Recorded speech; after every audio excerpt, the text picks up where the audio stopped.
Di sebuah desa sunyi di tepi laut utara, hiduplah seorang perempuan bernama Sekar Arum.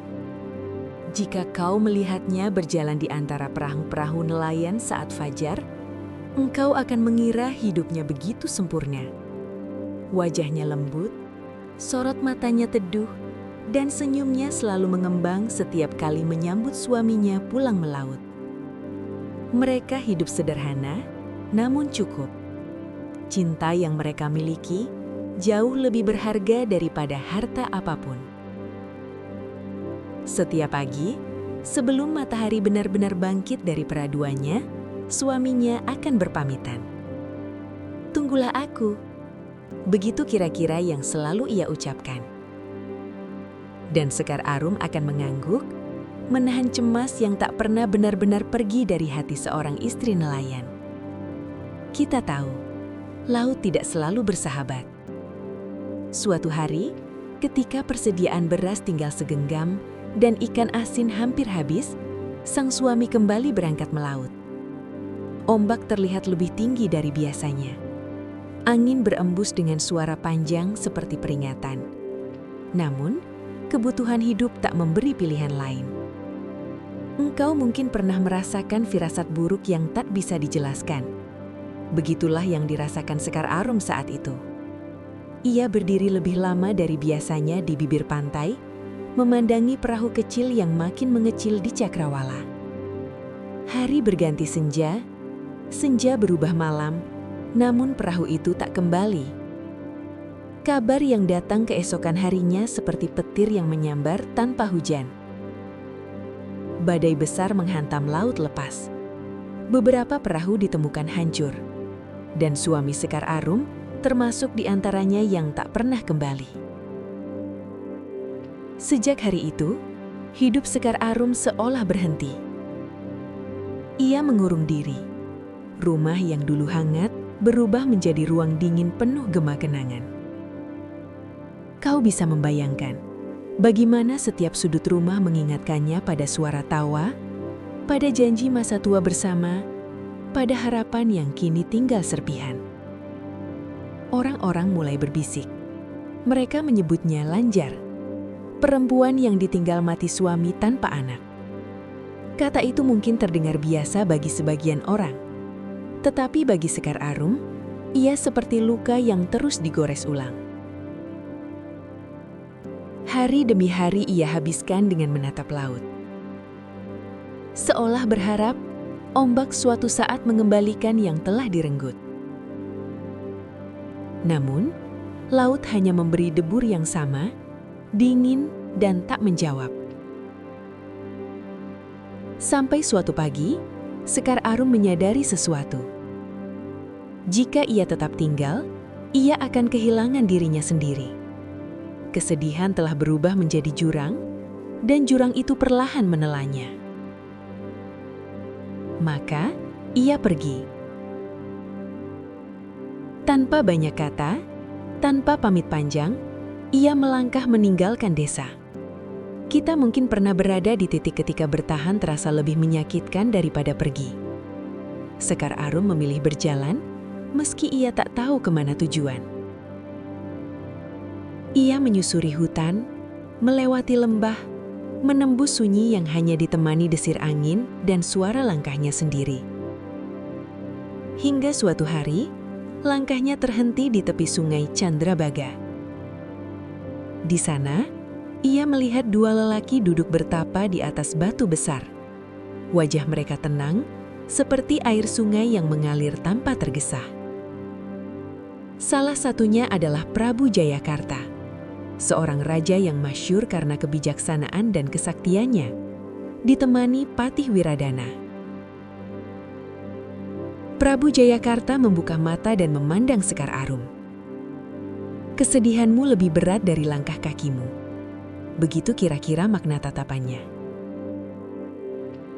Sekar Arum menceritakan semuanya.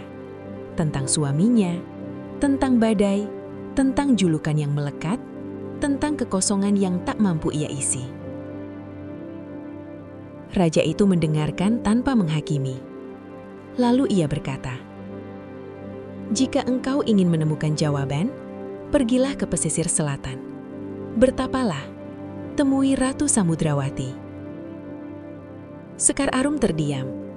Pergi ke Laut Selatan berarti memasuki wilayah yang dikenal penuh misteri.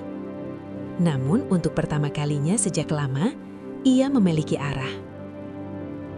Dan kita tahu, arah sekecil apapun bisa menyelamatkan jiwa yang tersesat. Maka, ia melanjutkan perjalanan. Pantai selatan menyambut Sekar Arum dengan ombak yang lebih ganas, angin yang lebih liar, dan langit yang terasa lebih dalam. Di sana ia duduk bersila di atas pasir. Hari pertama terasa panjang, hari kedua lebih berat. Namun ia tak bangkit. Ia bertapa. Kita mungkin tak selalu memahami makna bertapa, namun bagi Sekar Arum, itu adalah bentuk penyerahan diri sepenuhnya. Ia tak lagi meminta suaminya kembali. Ia tak lagi memohon agar masa lalu diulang. Ia hanya meminta kekuatan untuk menerima. Hari berubah menjadi minggu. Minggu berubah entah menjadi berapa lama. Tubuhnya melemah, tetapi tekadnya menguat. Hingga suatu malam, ketika bulan menggantung pucat di langit, dunia di sekitarnya seakan larut. Ia merasa ringan, sangat ringan. Saat membuka mata, ia tak lagi berada di pasir pantai. Ia berdiri di sebuah istana megah yang dindingnya berkilau seperti sisik ikan diterpa cahaya laut. Di singgasana duduk sosok agung, Ratu Samudrawati, penguasa Laut Selatan. "Engkau telah datang," suara sang ratu bergema lembut namun berwibawa. Sekar Arum menunduk. Ia tak lagi membawa kesombongan, hanya ketulusan. Ratu Samudrawati menerima keteguhan hatinya. Ia menjadikan Sekar Arum sebagai abdi kinasih. Namun penerimaan itu bukan tanpa tanggung jawab. Ia diberi kesaktian. Ia memimpin pasukan gaib penjaga samudra. Tugas pertamanya datang cepat. Di sebuah wilayah bernama Hutan Cempaloka, seorang bangsawan sakti bernama Arya Mahendra sedang membuka lahan besar untuk peradaban baru. Ratu memerintahkan Sekar Arum untuk menghentikannya.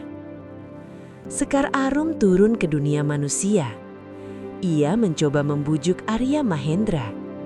Ia mencoba menghalangi dengan cara halus.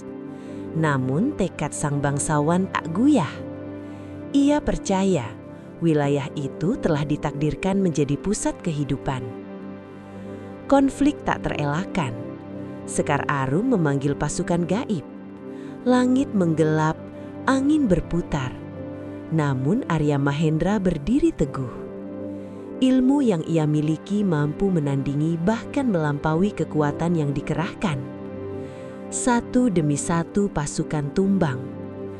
Akhirnya Sekar Arum sendiri maju. Pertarungan terjadi bukan hanya antara dua kesaktian, tetapi antara dua keyakinan tentang takdir. Dan Sekar Arum kalah. Ia terjatuh.